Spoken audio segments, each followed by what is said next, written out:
Ce que l'on fait depuis des années au Baratineur, au Festival des Voisins, c'est de faire partager à un public nos rencontres, les auteurs qui nous ont marqués. L'année dernière, c'était Feydeau. Feydeau, c'était plutôt le début du XXe siècle. Cette année, on s'est dit, prenons la fin du XXe siècle, et à la fin du XXe siècle, il y a un autre auteur avec une fulgurance, c'est Copy. Je me suis fait violer par mon chauffeur. C'est le mari de ma gouvernante. Ce sont des gens terrifiants. Copy est un auteur hors norme, pas tant par les sujets abordés, mais par la forme avec laquelle il les aborde, avec une langue différente, un style différent, une liberté différente. Ils sont encore là, ces deux-là? Qu'est-ce qu'ils veulent?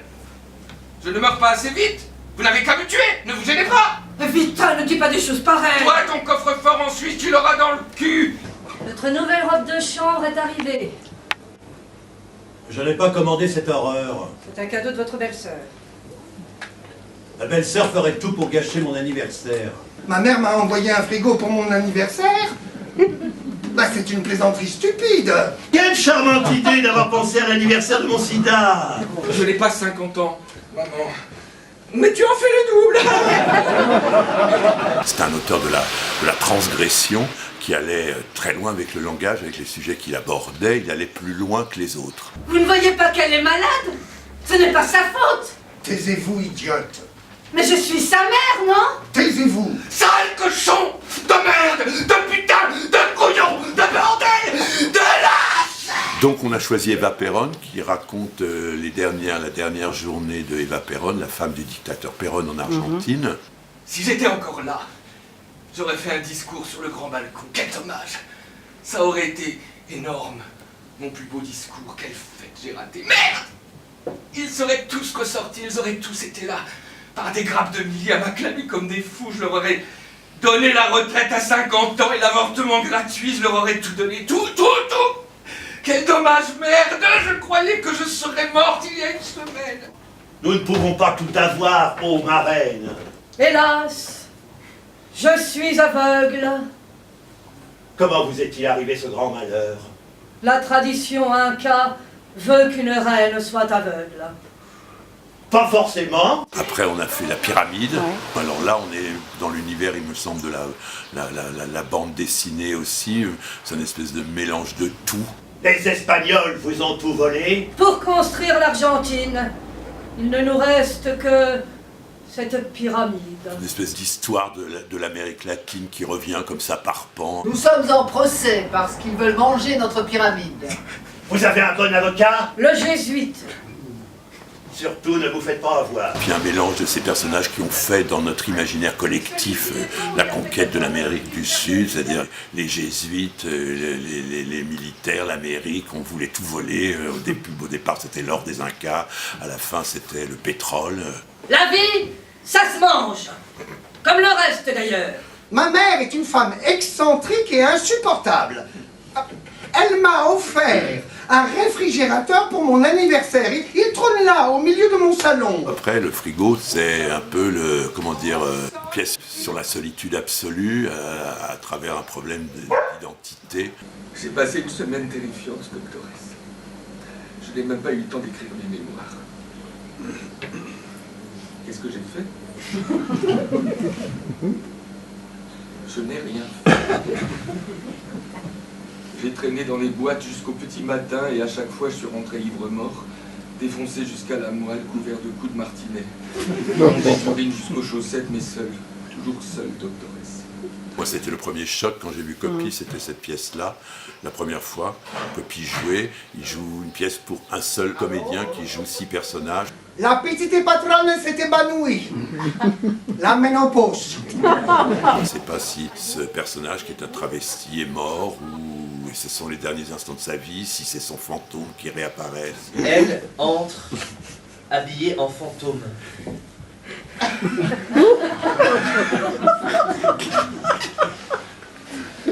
Où suis-je?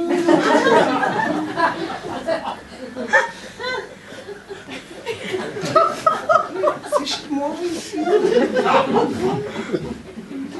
C'est bien chez moi. Voici mon corps à côté de mon chien. Pièce à la fois extrêmement forte, extrêmement drôle, mais extrêmement désespérée, sur des gens qui n'arrivent pas sans doute à assumer leur identité. Tout le monde sait que je ne suis pas normal. J'ai passé une petite annonce à la radio, doctoresse, pour me trouver un moustachu maso comme moi. J'ai obtenu une réponse. Une lesbienne. On a l'impression que ce travesti est enfermé chez lui, n'ose pas affronter, sortir pour affronter le monde. Et puis qui s'invente une vie rêvée, ou alors il transforme sa vraie vie. Il y aura un monde fou à mon enterrement. J'ai téléphoné aux agences de presse. Allô? Allô? C'est moi! Je suis sur le point d'entrer dans mon frigo. Je suis déçu de la vie et de ses apparences. Comment qui je suis? Tout le monde sait qui je suis. Alors que dans toutes les autres pièces, tout le groupe joue, on se débrouille pour tous jouer. Là, on a choisi de faire une lecture relais.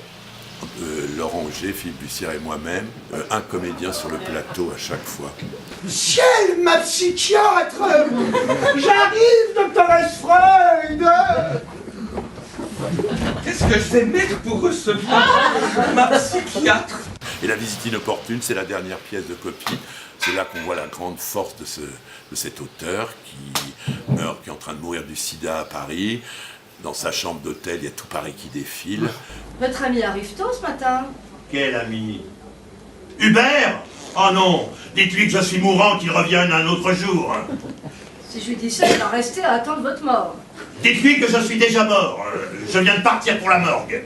Et il sait qu'il va mourir et il écrit, il met en scène sa propre mort à travers une mise en abîme infinie, c'est-à-dire un acteur dans une chambre d'hôtel meurt d'un cancer, gay, et le sida, parce que le mot est prononcé. Regardez-moi. Je vous fais peur? Non, monsieur. Cette ambiance d'hôpital où tout rappelle la mort. Cette horrible femme fascinée par ma mort. Moi-même, l'attendant. Vous ne savez pas que la mort se trouve dans cette chambre? Monsieur. Elle est venue me chercher. Je la devine derrière mon dos. Et puis c'est son rapport à son entourage, tous ceux qui l'ont accompagné. Brava! Bravissima! Sei una divinità! Un negroni per Regina! Écoutez, Marie-Jo, je ne vous ai pas sonné! Allez vous occuper de vos malades! C'est vous qui allez tomber malade si vous continuez à vous agiter comme ça. N'oubliez pas que la semaine dernière, vous avez été dans le coma. Faites voir votre tension, vous allez exploser. Je n'ai pas l'habitude de faire exploser mes auditeurs, mademoiselle. Votre gueule. Ici, le chef, c'est moi. Lui seul continue à être vivant, à jouer sa vie, à continuer. C'est une pièce absolument magnifique. Comment vous sentez-vous? Je suis très angoissé. J'ai peur de mourir sans avoir joué Richard III. Je ne peux pas aller défiler à Sydney. Je me suis retiré de la mode. Et de quoi vivez-vous? Nous mangeons quelques racines. On crève la dalle. Tu sais très bien que je n'ai pas tué papa. Pourquoi est-ce que j'aurais tué papa? Parce qu'il te sodomisait. Peut-être qu'il y a des gens qui ne savent pas qu'au théâtre, on peut aussi parler de cette manière-là. Le théâtre n'est pas aussi figé et plan-plan que certains peuvent l'imaginer, quoi. Donc d'un seul coup, entendre copie, rire avec copie, transgresser avec copie. Voilà, alors on ne sait pas. Nous, ça nous fait beaucoup rire, ça nous fait réfléchir. Donc voilà, c'est une envie de faire partager, ça c'est les baratineurs, des auteurs que notre groupe, Nathalie, Muriel, Laurent, Philippe et moi, depuis quelques années, voilà, on veut faire partager nos envies théâtrales.